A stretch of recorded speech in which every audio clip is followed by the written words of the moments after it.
No nonsense gin drinking. All gin, no nonsense. Bonjour, gin lovers! Welcome back. Je suis Bobby Freeman, and as you can tell by my perfectly executed accent there, I am bringing you a gin today from the country that brought you wine, cheese, and berets, although not necessarily in that order. That's right, my friends. This gin today is from France, or en français, as they say in France. Ladies and gentlemen, let me introduce you to Givine Gin. At least I think that's how you pronounce it. It might be Givine, I'm not quite sure. Givine, something like that. Now this was actually sent to me by one of my subscribers and indeed one of my patrons, whose name is Nicholas Sergi, who sent a few things in before, and he's an excellent supporter of the show. So once again, Nicholas, thank you very much, my friend. And speaking of patrons, I must thank another one of my subscribers who has joined those hallowed ranks. So Mr. Andrew Snyder from the East Coast of the USA, you are now officially a channel supporter and a patron. So thank you very much. You are a gentleman and I salute you. So then, I must confess, I don't know anything about this gin whatsoever. So let's have a look at the old website, see what they say about it. And as always in the time-honoured tradition on this show, I shall be doing it in the accent from where the gin is from. And of course that means I shall be doing my outrageous French accent. It was in the art of the 16th century family home Maison Villevert, where Givine, we'll go for Givine, I don't bloody know. Where Givine was first dreamed up and is now produced. Unconventional by its very nature, it is a gin made of grapes instead of the more common lower quality grains. I spit on the lower quality grains.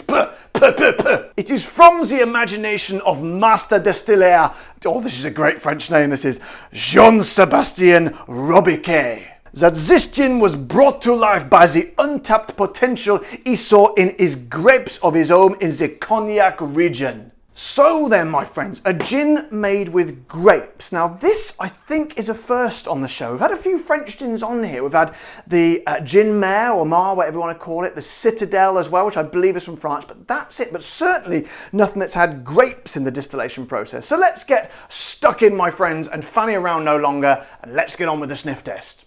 So, top off, we don't have corks in these little bottles, unfortunately, but it doesn't matter. We've had quite a few cork tests recently, so let's not worry too much about that. It's a beautiful clean pour to start with, so let's have a lovely little, hello. That sometimes I go through the sniff test and it just beats me to it. It literally just flows out the glass, and this is one of those occasions, so hang on a second. Oh my God. Good. Wow. You know, I always say I don't like to sniff gins too much because it's a bit pretentious. There are other shows I've seen YouTube videos where people literally just stand around and sniff the gin. But that is something special. Yeah. Do you know what? I'm getting a lot of, unsurprisingly, you get that grape smell, but it's not like a sort of a wine smell, which I thought it might have been. It's more of a pure sort of fruity, it's sort of grape before it's been turned into wine smells. This is going to be interesting. So let's get the old tonic in there, shall we? What's the ABV on this one? I'm not quite sure because it's so tiny. 43%, so it's about sort of normal sort of gin strength, but it smells quite strong. Oh man, I can't wait. So let's get the old tonic in there, shall we? Just a tiny bit in there, gives only a little bit of gin. So my friends, here we go. Givine, or Givine, however you want to pronounce it. Cheers.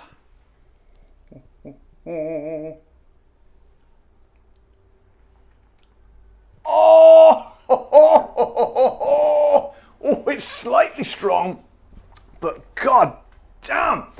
Whoo, yeah, got a little bit of a kick to it, I'll say. Some gins sort of taste a little bit stronger than they actually are. It's interesting because, sorry about that, I ran out of words there. Most YouTube channels would probably edit that out, but not here on No Nonsense Gin Drinking. This is a slice of reality and it all stays in. Anyway, back to the gin. So this is quite extraordinary. As I said, I was expecting it to be a mixture of wine and gin, which sounds absolutely deadly and not particularly pleasant. However, it kind of, weirdly, that's kind of what it is, but it does it in a very very kind of clever, balanced and intelligent way. So initially, it just tastes like what I would call a good central sort of, not bog standard, but kind of purist sort of gin, like your Beefeaters, like your Sipsmiths and your Plymouths and things like that. But then with the aftertaste, as soon as you swallow, you get this sort of an aroma bomb of this winey essence. But it's not like a dry wine. I'm not really a fan of that sort of dry taste of wine.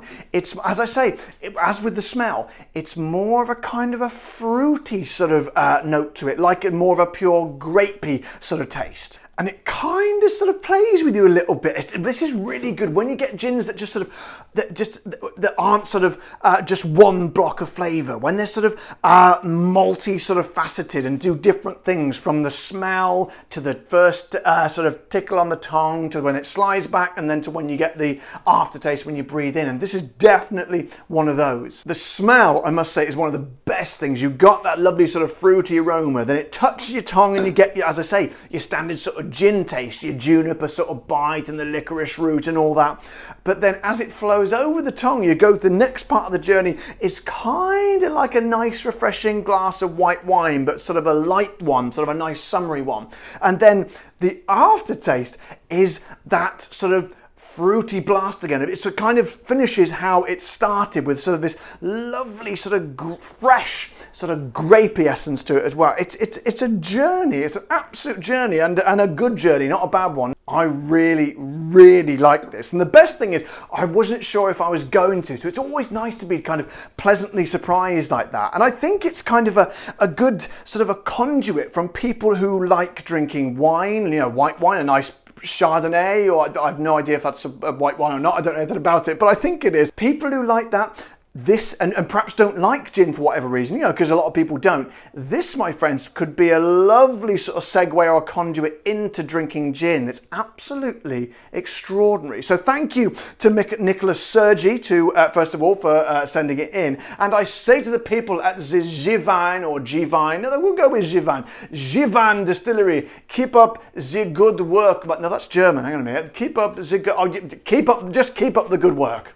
So then, my friends, how much is this little fellow going to set me back, I hear you ask? Well, I shall damn well tell you. It's going to be about £35, which is about $45 and 38 euros. And yes, it's a little bit more expensive than my sort of top bracket, but again, as I've said many, many times before, probably worth pushing it to support a smaller distillery like that, and especially when it's something so unique and just quite sort of a one of its kind as well, because as I say, I've never heard of anything else that's used this method before. So absolutely top marks, and if you see this, definitely try it, and I'd love to hear what you think, particularly if you're a wine connoisseur as well. So my friends, what a video today. I've really enjoyed making this one today. I hope you've enjoyed watching it. If you have, then don't forget to express this enjoyment by subscribing to my channel and pressing the like button on this video, and of course the bell icon so you get notified when all my new videos come out. And if you want to be a supporter of the show like good old Andrew Snyder did,